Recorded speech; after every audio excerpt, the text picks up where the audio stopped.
You ask Tiger to calculate. This deals with linear inequalities with one unknown.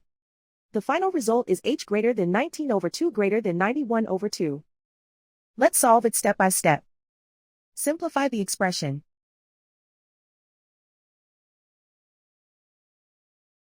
Group all constants on the right side of the inequality. Subtract 21 from both sides.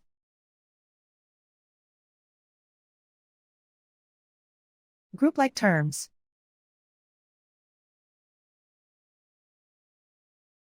Simplify the arithmetic.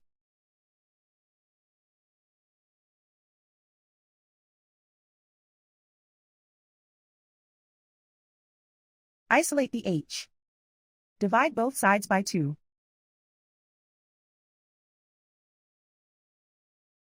Simplify the fraction.